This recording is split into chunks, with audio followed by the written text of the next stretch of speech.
Hey, I'm JD. Welcome to my channel. Please subscribe and please hit like. And what do we have here today in our amazing watch collection here? We've got a cross ball watch. I'm just going to call it a ball watch because I don't know what else to call it, but it's got incredible magnification on the front because of this big glass ball that's in the front. And if you look at the back, there's the movement.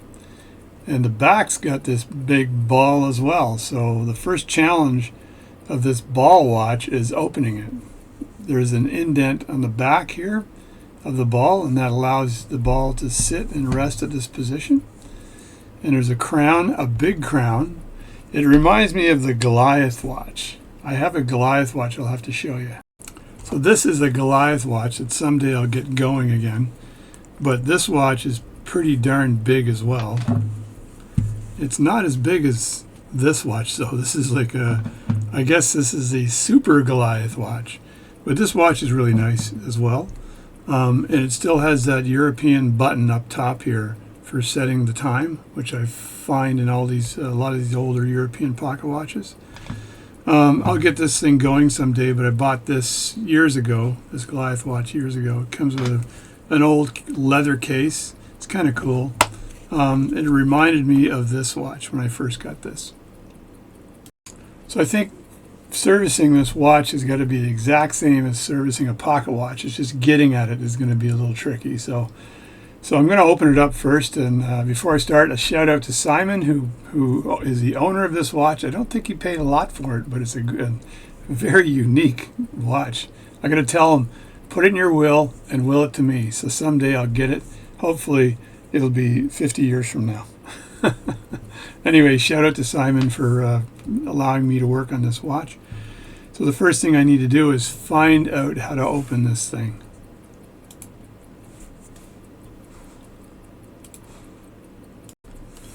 So this clock watch, pocket watch, it cracks open, and I know that because it has an indent in the back, and you'd have to have the indent in the same place. If it was a screw-on back, then it wouldn't be guaranteed that when you stop screwing, the threads would stop where this flat part would be, so it could sit down like that, right? So, so I can see a little bit of a groove right there. And we're going to take our watch case opener and stick it in the groove. Now, perhaps I can use this device here to open the pocket watch. What do you think? I'm just kidding, Simon. I'm just kidding. All right, so let's get this thing open. Stop fooling around. This is a nice watch case opener. It's not my best, but it's a lot nicer than the cheap ones. This is a semi-cheap one, I think. So I'm going to just stick this case opener in this groove right here and then work it until it pops. There we go. So there it is. That's half the problem. So this is a solid chunk of glass. This is amazing. It's like a giant magnifying. I'm really curious why they made this, but very interesting. So I'll just put that aside here.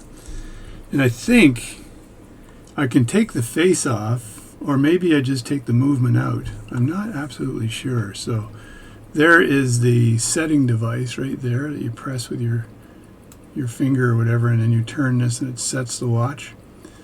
And there are a few. There's a screw right here to take the movement out, and there's two tabs, one here and one here, and that holds the movement in place. And I think I'm just looking at how long the stem is here. So this stem is really long, so I'm making sure that the stem is going to come out. Now, I think what I'm going to do is remove the stem first. And like all these European watches, I think all I do is unscrew this screw right there. Get the right screwdriver size here. The screw is right here, and if I loosen that screw, there's a chance the stem will just come out. And there we go. So that's just came straight out, and we'll clean and oil this, but that makes my life very easy. So I'm just going to put this screw back again, and that way I don't lose it. Although I do have a million screws. What I'm hoping here is if I can just put my hand on it and I can tilt it out, that might be the easiest way of getting this out. So let me put a glove on here for a second. So I think I can move this pin out of the way, because this should pull straight up. And it does. So now it won't interfere here with the movement. But then if I just loosen the screw here,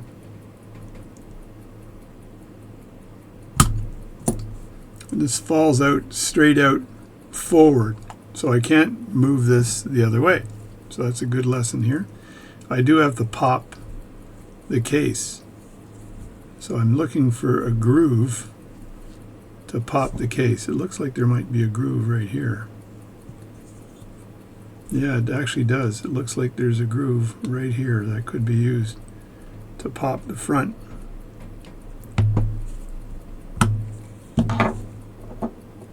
And there we go. It popped the front nicely. And now I can remove this, but you know what? I'm going to remove the hands first. And that way I don't have to worry about them. And to set the hands for removal, I do need to slip the crown back in. So if I slip the crown back in, I'm hoping that when I put this in place and press this button, are the hands going to turn? Yes, they are. Great. So I just need to line them up. Let me turn this around here so you can see what nonsense I'm up to here. So this is not completely in, because I've already loosened it, so it's not completely in, but I think I can get it in enough to turn the hands, because I just want to turn them so that they're with each other, kind of like that, and that way I can lift the hands straight up.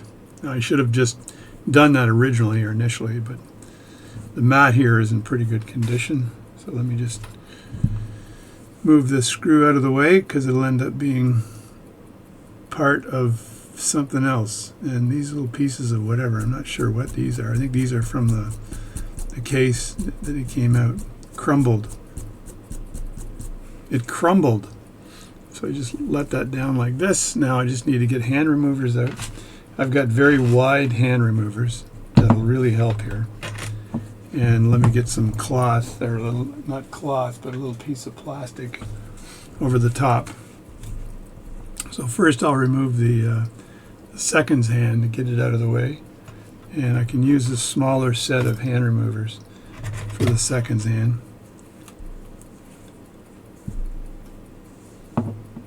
And just put that in there like this, and then pry those up. There's the seconds hand.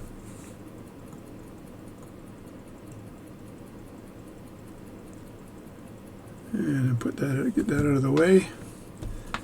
And now this hand I use, these are for smaller hands. And I use my large hand removers for these hands. And that way I know the weight is distributed along the dial, so I'm not worried about the dial cracking. Grab those carefully and just put them out of the way. Now I'm going to get a case here, a watch case, just to make sure the parts are controlled or where they need to be. And I like these specific watch cases are pretty good. And with a lid, and that just keeps everything under control while I do this. Let me just grab these parts here, grab that seconds hand carefully, and grab the minute and hour hand and throw that in there as well. And I usually put any case screws or center screws in the center of this. So, and there, I've got that case now, so I'm not too concerned about it. I also put a rubber band over that case later on, and I'll put my plastic back. So now this watch should be completely removable. Look, it's ticking. I think because I turned it, it's probably ticking for that reason. So now I think I've got to take the crown out.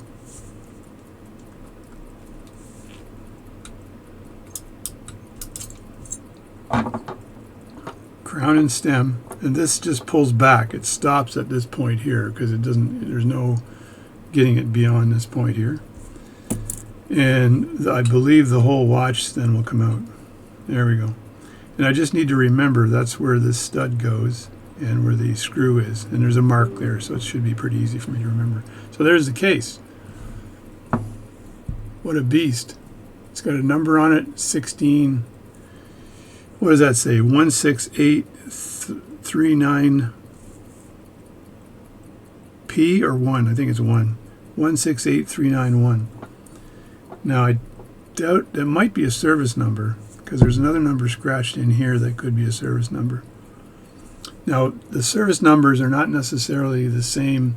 They're not a catalog number. They're just a service number. So it's some people believe that the service number is actually the date, and it's not. So I'm going to get out my Bergeron pad. This is a gel pad, and I know I can put this down on the pad. It won't puncture the pad. It's gel and very solid, but I want to take the I want to be able to take the power off the mainspring in this watch. So once again, I'm going to loosen this here, and this will allow me to get at the click to take the power off. So just take this, put this in.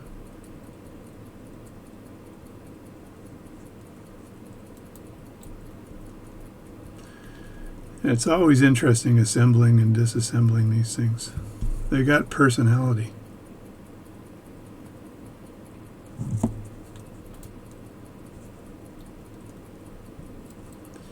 Yeah, I can feel it, and I can't see that it's going in.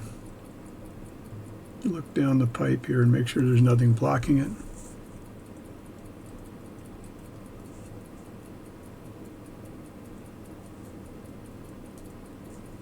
Come on.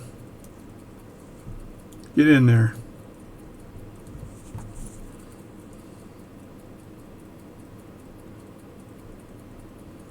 And this usually pushes a lever up and down, so you can't have it too far out. There we go.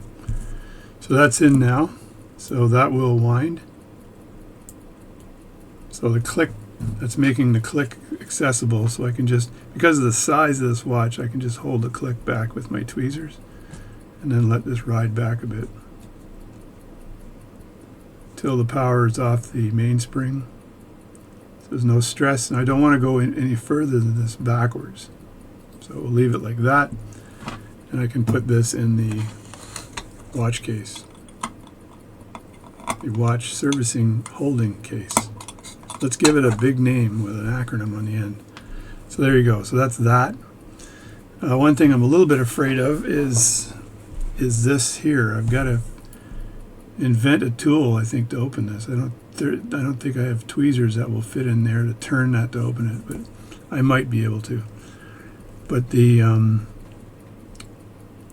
bridges here are very interesting. They're if you look at these bridges closely, we've got a small bridge just holding the minute wheel, or the seconds wheel, actually, the fourth wheel.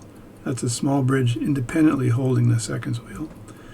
I've got one long bridge across holding the center wheel, the intermediate wheel, or the third wheel, before it gets to the fourth wheel, and a separate bridge holding the escapement wheel.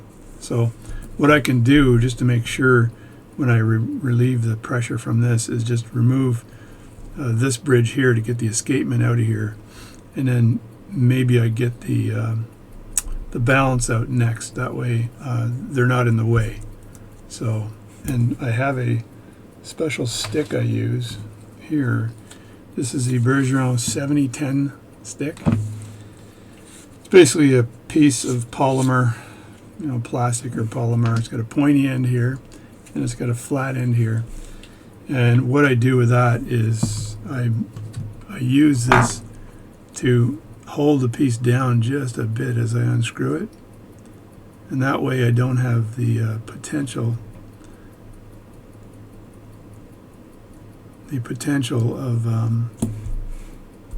of ruining anything, of this coming up and relieving the pivot, so or damaging the pivot.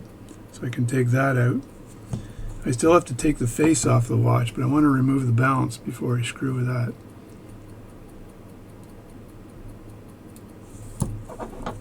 So there's this part here, and I'll keep that with the screw there. Now hopefully I can just lift this escapement wheel out. There we go. It looks like it's in fairly good condition. I'll just put that into the watch case here. There's the lid. And then I'm not too concerned about these wheels. I just want to get the balance out for now. And then I will remove the face. So once I've torqued this a bit,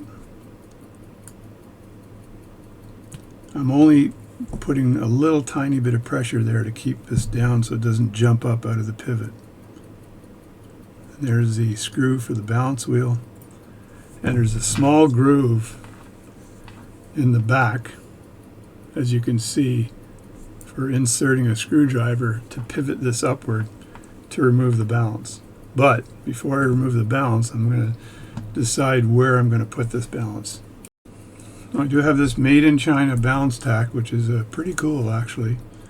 And the reason I like this for holding the balance is that, put a piece of cork in there, is that I can adjust this part here, and which will lower or raise the this, and I can align where the balance is with this that holds the balance itself, so where the tack goes into the hole of the balance cock, and align it. So I got some sun rays coming in from my window here that's kind of screwing things up. Let me fix that. So to see if I can use this, what I need to do is take this all the way back and see if it's aligned properly. So if I look at where that is and where the balance is, it's almost perfect actually. A little further in and a little further in again, and then measure that, and I think that's perfect. So the balance should rest nicely on here. I'm not sure if the arms, because of the size of this watch, will rest on there, but the balance will definitely hold. So let's just stick the screwdriver under here and loosen this up.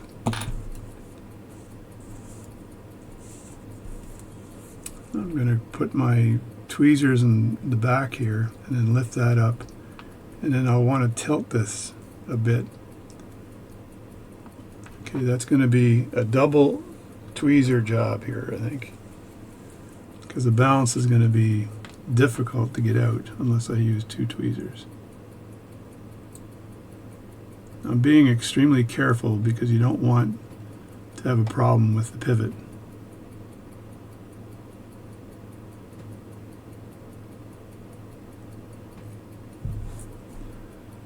And I'm thinking the balance might not want to come out unless I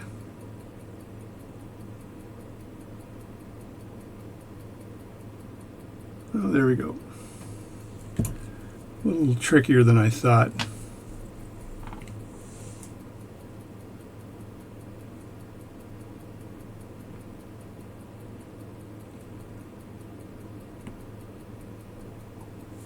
So that'll rest there, and then the balance can rest on this platform here, and it almost fits.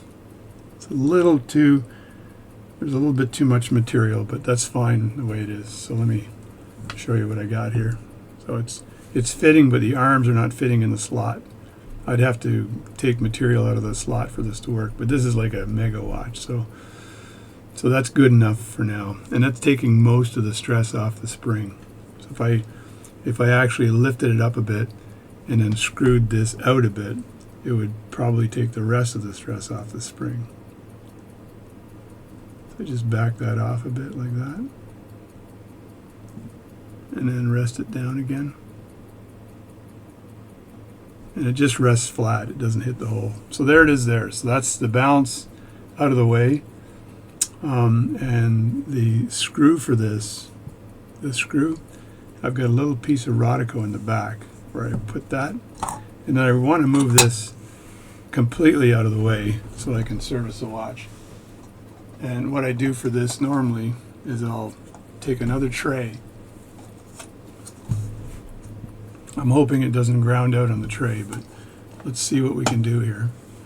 I take a piece of Rodico, and the Rodico, the only reason I'm taking a piece of Rodico is so that this doesn't slip when it's inside the tray. So I put the Rodico on the inside here, and then I can put this in the center and just push down hard on it, and now that's stuck in there. So that's not going to slide around inside the tray. Now it might be a little high. You know what? That's perfect. So that fits. It's perfect. I can move this out of the way now and not worry about it getting damaged or hurt at all. So let me just grab this and move it out of the way and bring the watch back into focus. So there we go.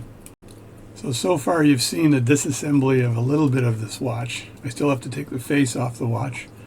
I'm ensuring that I've got the parts are going into a case so they don't get damaged. The two glass balls, which are very interesting, ball 1 and ball 2, they're magnifiers for this, and I'll call it a watch, but it's really a clock, I guess, and it's fashioned like a pocket watch. So now I'm going to remove the face and some of the components that are underneath the face, like the hour wheel, the cannon pinion, just get those things out of there before I remove any of these plates here. So we'll get at that right now.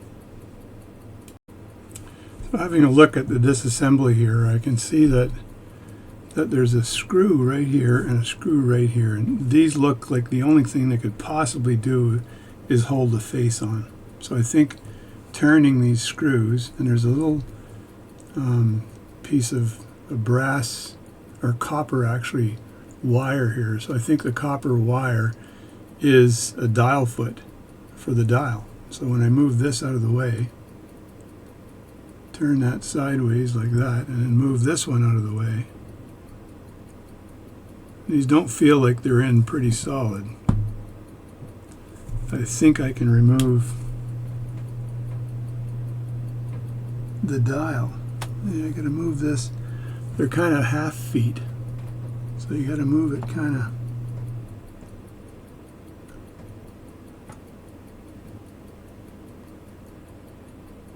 there.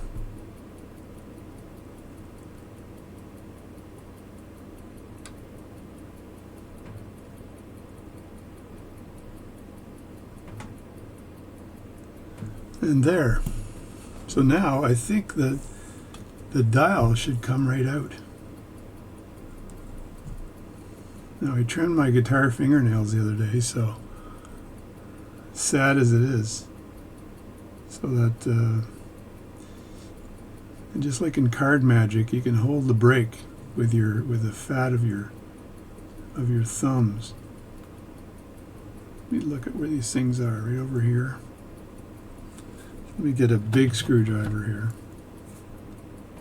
and you just put that in the groove and then rotate it like that, and then hold that position there and like that, and I think I can lift that straight up. Yeah, you got to be aware of the fourth wheel pivot right here. So there's the dial, not too bad. There's some cracks underneath from stress, but it looks like they haven't, for the most part, they haven't transferred to the dial itself. There's a crack over on this side right here, another one up here where my thumb is, but in general it's not too bad. So I'll just put that dial down out of the way, and now I've got the hour wheel here. Take that out. I've got the minute wheel here, and I can lift that out. I can see all the grease from there. If you look at really carefully, I'll see if I can move that. It's just piles of oil underneath there. So somebody has over oiled that wheel. So we'll get some of that oil off that in cleaning. What I'll do before I clean this is I will push this wheel down on some watchmaker's paper, and that might help get rid of a little bit of the oil. So you can see it spreading on the paper there up on the top. And there's no oil on the top of this minute wheel. And that's the hour wheel, and there's none on the hour wheel at all. And then I've got to remove the cannon pinion, but let me just see if I can dip in here a little bit around this and use the watch paper to clean up a little bit of this before I remove things.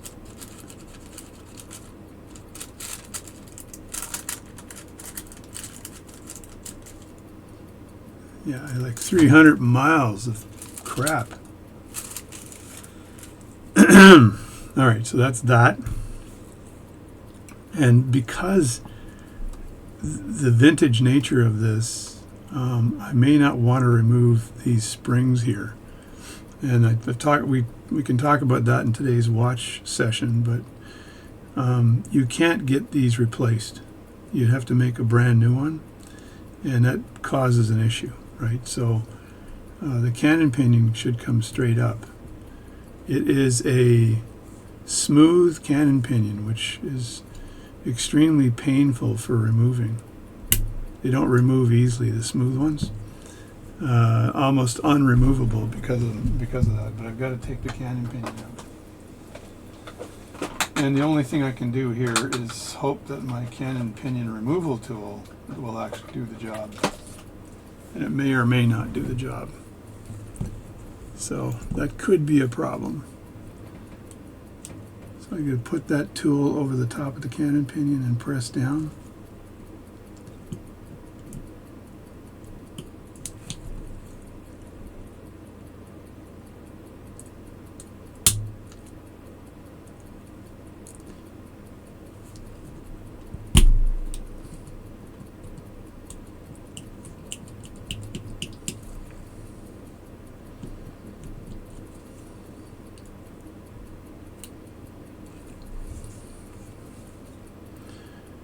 Very, very tricky.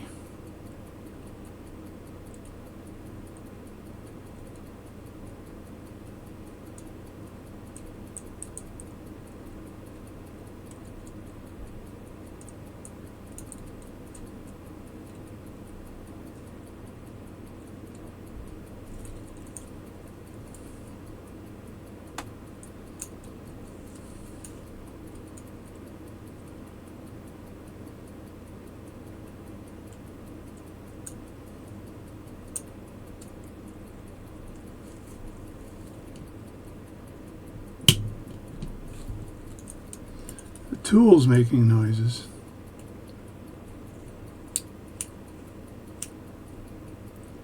It's not me. I don't think, because of the size of this watch, I don't think it'll be able to grip onto this cannon pinion and pull it up. The other thing you can do, which I'm reluctant to do, is you end up slipping a hand remover underneath the cannon pinion like this and try to work it up, but the problem with that is there's a probability of bending things. Oh, I got some movement there, which is good. There we go. So that did work. It wasn't as stiff as I thought it would be, so that's good. I'll be able to remove the center wheel now. There's the cannon pinion. That always makes me nervous though. So everything is fine. So we did that. That's good. This will be removed after cleaning to get to that jewel. And what do we got? What more do we have? So now I think I can work on removing some of this material. Now I don't know if my number 58, Myers number 58 movement holder will actually hold this. So let me go grab that and see if it's big enough to hold this. So this is the Myers number 58 movement holder. Your third hand. I love that. So this comes out like that. I still have got light coming in from a window. That's kind of screwing things up. Let me fix it. All right. So this has got the biggest accessory put in it. And how wide will this go? I don't think it goes wide enough, folks. I don't think it'll go wide enough. Let me put this down here for a second and see if that fits, and that will not fit. So this clock-like watch will not fit in the number 58 movement holder. So it doesn't fit every possible watch. I think it says it does. Holds all watches regardless of size, shape, or form. Wrong! It doesn't hold one of these monsters. So we can't put it in the movement holder. So what I want to do is see if I've got another movement holder. Alright, this is incredibly stupid, but it had to be done. So I've taken this device here, which is for holding cases, turn these around so the round part holds. I'm looking here and there's nothing that would be in the way, right, which is perfect. And I'll lay that down in the middle, like this. And this is to its extent right now. So I can tighten that up a little bit, but I don't need to tighten that a lot. So there we go. That's enough right there, and that'll allow me to work on the top here. Now before I continue, I want to put these parts where they're not going to cause a problem. Now put the balance, this is the escapement wheel cock here, and put that on the side. I always put the cannon pin in the middle. The wheels I put with each other like that. Sort of light parts with light parts. You can see I got a lot of screwdrivers on here I'm working with. So I think the next thing I want to do is remove this center wheel plate here, but actually I've got to figure out how to remove this wheel here, because this has to come out in order to get access to the mainspring underneath here. Now I don't think I can lift the whole thing out. Maybe I can. If I unscrew this, will I be able to lift the whole thing up? It's very possible. I first can remove this wheel here, and you're never sure whether you're going clockwise or counterclockwise with this, by the way. They should mark it, but they never do. Yeah, so that's backwards. So to remove it, you have to tighten it. So you're removing it by tightening it, and that's typical, I think, depending on where the configuration of this wheel is, because it wants to be always tightening and not loosening. So you're better off in all circumstances turning it clockwise to loosen it. So I'm just going to put this on the mat over here for now. And I can see this as a cap like that. And I got to get a little bit of paper here because I can also see this thing is doused in oil. This thing here is full of oil. And I think it lifts straight up. There we go. Like that. And so now I've got that wheel out, which is good. And I'll lift this up.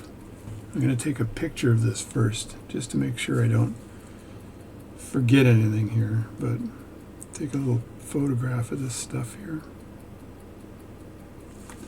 Now if I can lift this wheel straight up, or this plate up with all of this intact, then I can get at this wheel with this special screwdriver device thing I may have to build to actually remove this. So let's see if I can lift the plate straight up here. I'm going to tighten this screw first.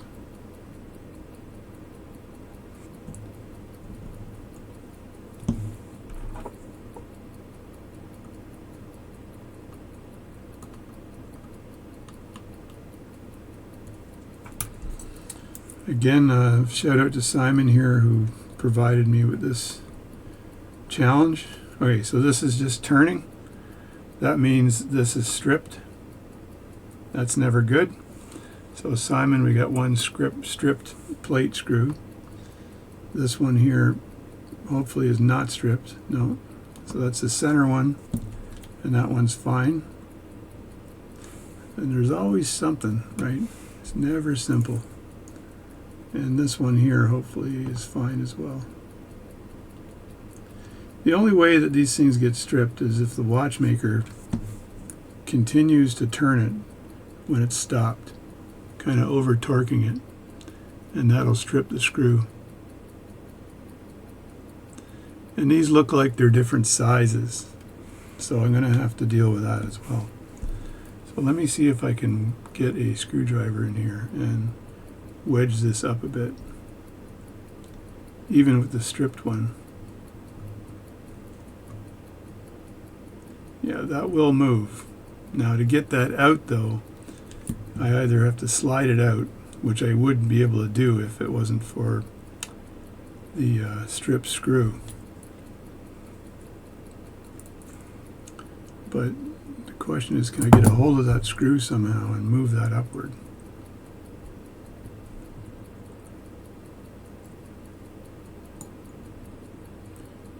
Yeah, I think I'll be able to get a tweezer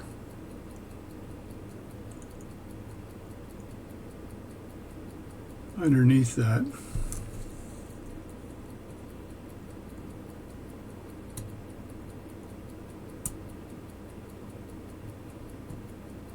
There it is. That's screw number 3. Now, if I can push this up past the pegs, I'll be able to move it back. Now, I could take the center column out here, and that'll free up some motion here. I think that's bad English. But the center column out will allow me to actually move this up a bit without stressing the watch out.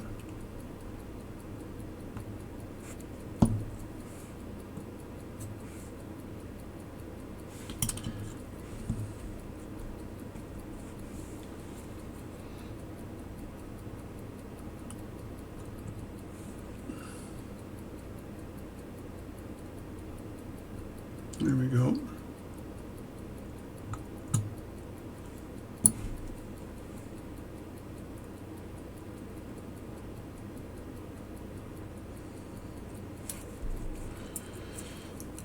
I know I put my screwdriver back here to lever that up while I hold it here, so make sure it doesn't go back down again. There we go. There's the plate. Put that down here. And now I'll just remove this here too while I'm at it. That way there's no stress on anything. Get the right screwdriver for the right job. And just take a picture of the gears before I do that.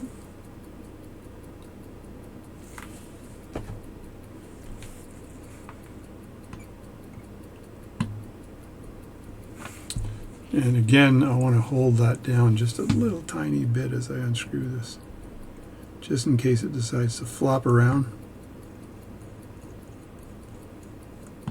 And you wait till you hear one little chunk, and that's when the threads go to the end. I'll put that down there.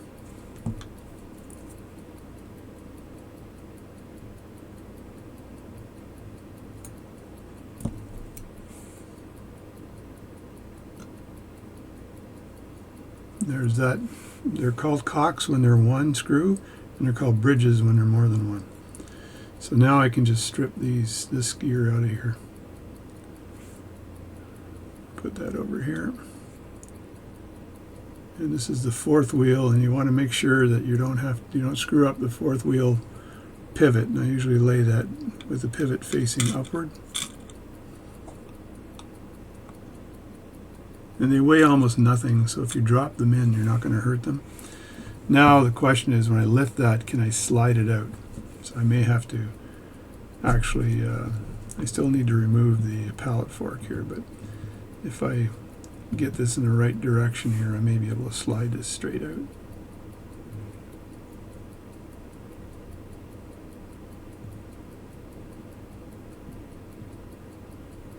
So it looks like it wants to come out.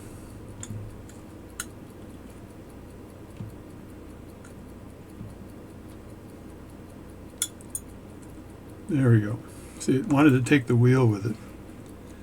I just guess we'll put that back in here because I want to make sure the crown wheel and the other wheels don't disappear. There we go. And when I reassemble it, it's going to be a lot easier. I put this big wheel right in here for now. So there it is, and there's the mainspring, and that should just come straight out of that hole. With any luck, I don't think it is. It's always fun. So there we go. So that's out. Let me just put this down for a second. And it's also got a bit of oil on it. So I'm just going to remove these two components and put them in the center.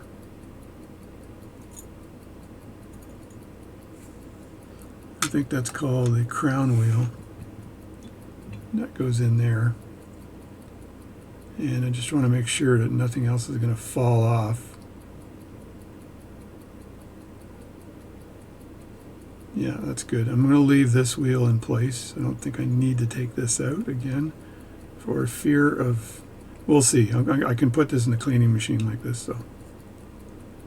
If it fits in the cleaning machine, that's something I haven't tested yet to see if this actually fits in the cleaning machine. But let me get rid of this beast here and put a piece of watchmaker's paper down again.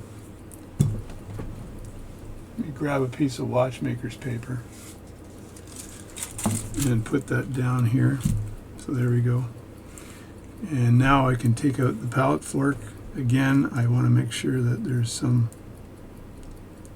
protection as I take the pallet fork out. It looks like there's only a cock on this too as opposed to a bridge. Saying the C word a lot, which makes me nervous because North Americans don't like that word. But over in England, they say it all the time. They got the Cock and Bull restaurant. Oh my God. You put the name right in the restaurant name.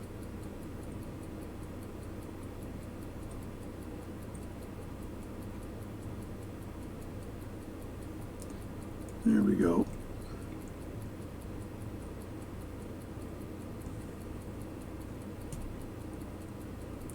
Trying to lift this up here with the screwdriver, and it's playing silly bugger with me.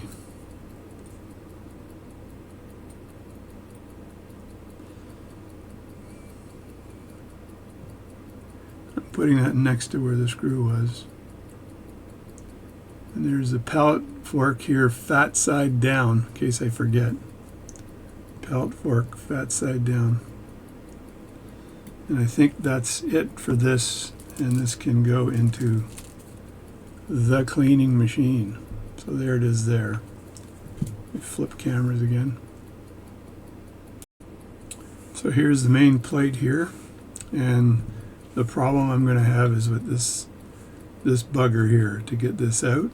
I think there could be an issue. I know I've got to somehow get a device in here to turn this. So we'll have a look at that challenge to see if I can resolve that. It also looks like a previous watchmaker, just to let Simon know, there's a couple of dents on the edge here. So it looks like this previous watchmaker pounded the edge here to get the cap on, which is never good. So we'll have a look at that. And yeah, I don't know, this thing should come straight down. That's how it should come down. And it may just be a matter of tapping this on the top, but I'm not absolutely sure. So I'm going to have to look at this. I will take the mainspring out here and remove the cap on this to clean the mainspring. And then the plate will go into the cleaning machine. But I first have to figure out what am I going to do to get that out. So let me just get this plate out of the way here. And I notice that if I take my pliers here and I put a little bit of pressure here, this actually turns. Now, if that turns, is that unscrewing something or what? It is. There we go. So that wasn't as difficult as I thought it was going to be. It just kind of came out. There's the flat part. And it's kind of weird because it looks like if you look at the pivot, the question is that pivot threaded? And it is. You see the threads on that pivot?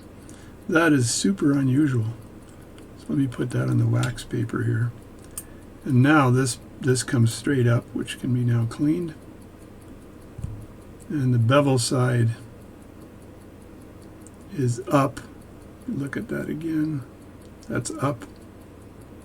That's down, which is the flat side, and there's a ton of oil on it. So I got a piece of paper, watch paper over here on the side. Again, too much light. There, I blocked the light from coming into my desk from the window. So this worked. I didn't have to turn it that much actually, which is nice. And I didn't have to make another tool. I did make one of those tools for the Hebdomus watch years ago.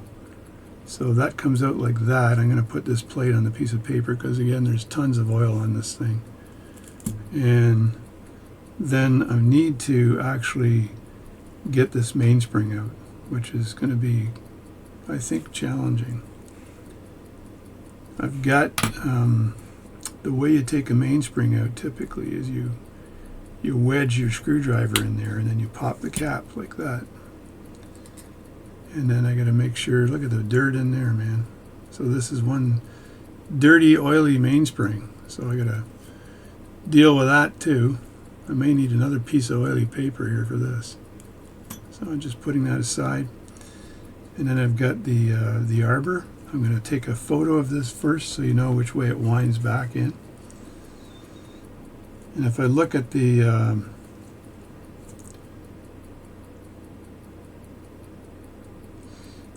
mechanism for the end of the mainspring here, right there, it's got one folded overlap.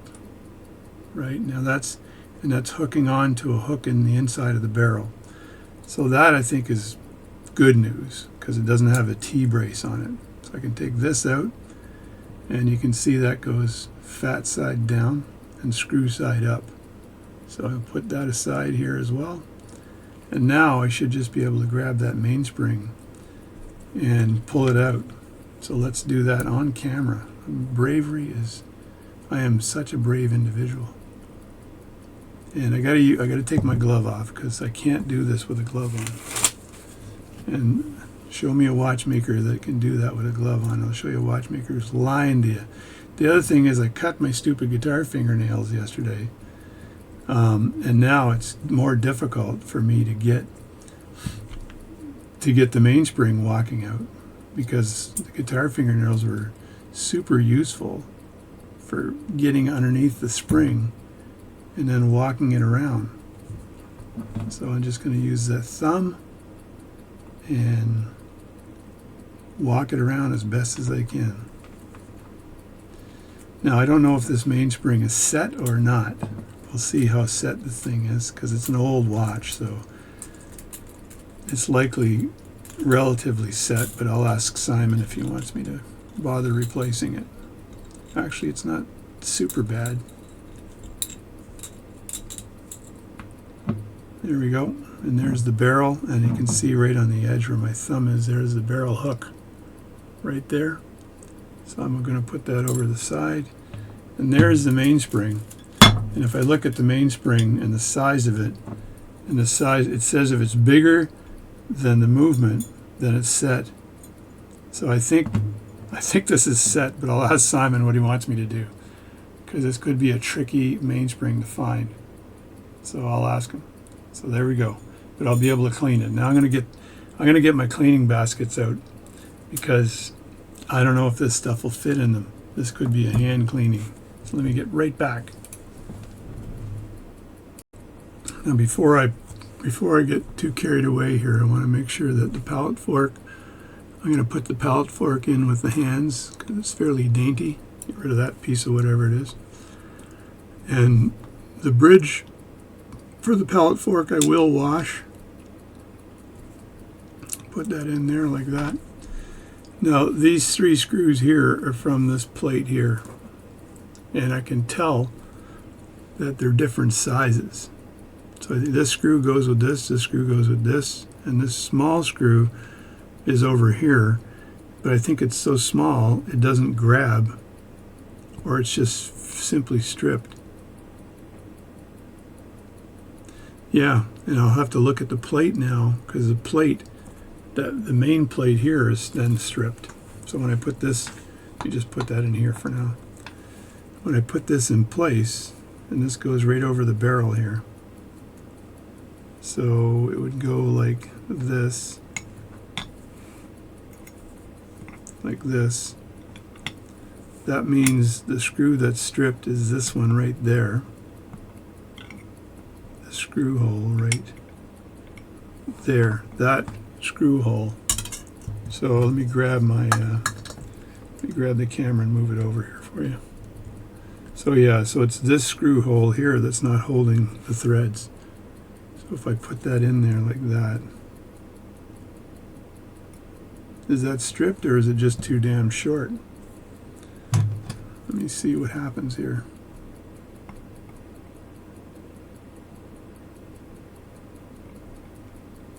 Alright, so that's going in. It's holding, but it's a little bit loose, but it is holding.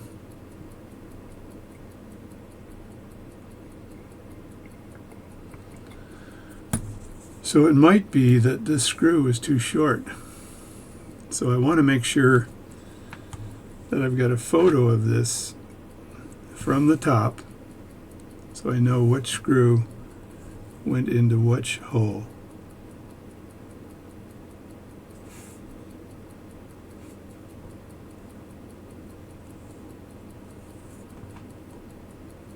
So it went in like that. 1, 2, 3. And there's a screw there. And I'll take a photo of this because I want to make sure that this is documented. And I'm just going to lean that like that.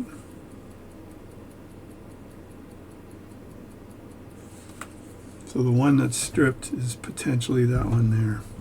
So I'm going to put a marker on this. I'm not sure if this will survive the cleaning, but I'll just mark the short one here as being the one that's stripped.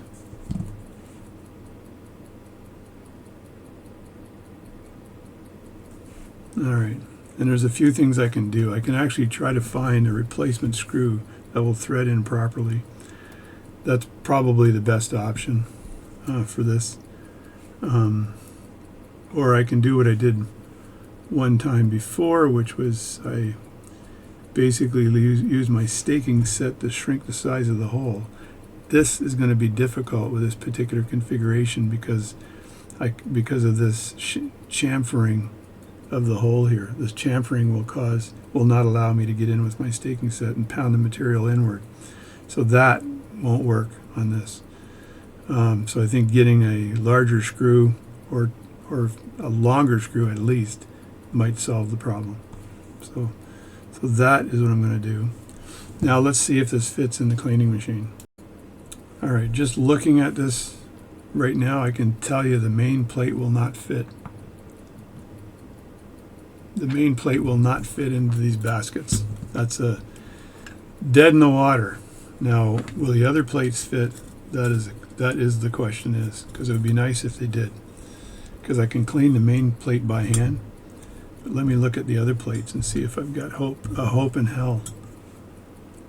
And of course, these 2 screws here fit in here like this. These 2 screws right here fit into here, and one is shorter than the other. I'm like, oh my God, do you really need to be off like that? So anyway, so this does fit in there. This does fit in there as well, I think. I can put that in there too. Yeah, that fits in there. And then the mainspring, the barrel, I like to put the barrel cap in there if I can. And that fits in there. The mainspring barrel and the cap. fit in there like that. And then perhaps, let me think what else I can put in here. I think maybe just the mainspring, like that. And we'll call that a fit. So that is not pressing down because of the barrel. But I would like to run this mainspring through the cleaning machine. So can I move this barrel somewhere? Doesn't look like it. What I can do, which I think I will do, is I can clean this by hand. I'll move this over to the clean by hand department. Grab it like this without a problem. So I can get the barrel down there and the cap, because they're very greasy. And I can put this, I want to put that in here. Yeah, I can put that in there after. Okay, so these parts can go in there after. And the center wheel I may have to do by hand as well, because it's pretty icky. So this is going to be interesting. So now when I put this mainspring in like that, I think it's going low enough to get the next set of jars in. Yes, it is. Great. So that means I can actually maybe use some of these jars to load it up. So what I'm going to do, I'm going to load this up then and go through the cleaning. And as you can see, there's a lot of parts here. This old watch needs some serious cleaning. So I'll load that up and maybe show you once it's loaded. Alright, I should just speed this process up because these baskets are now filled. And now I just have one basket left to fill up with stuff. And I think I can do that quite easily. So the barrel arbor, though, I could probably put it right in the middle of this thing here.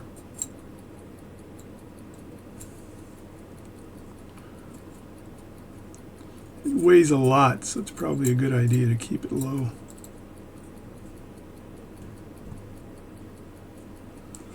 And then these wheels, I'm not sure if this wheel will fit in here successfully, because it may be hand cleaned if it doesn't fit. No, that doesn't fit. I'll hand clean this as well. I've got a couple of parts here I'm going to hand clean. This main bridge, these bridges. I can put these in there.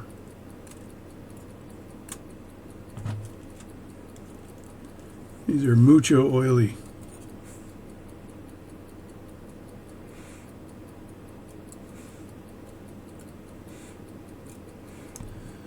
Put that in there.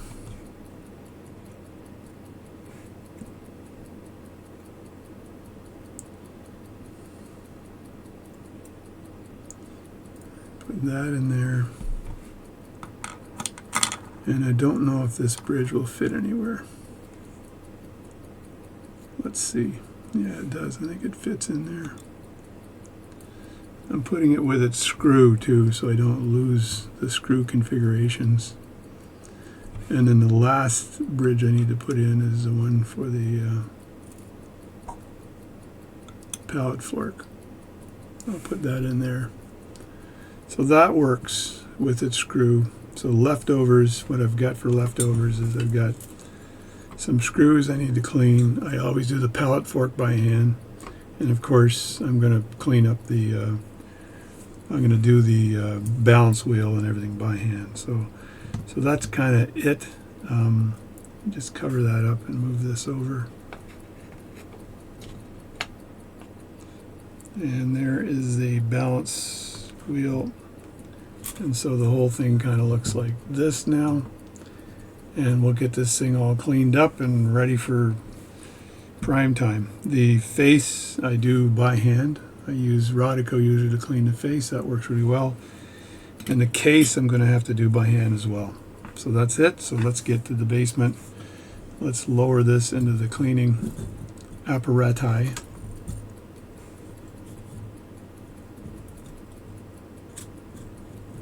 Like that.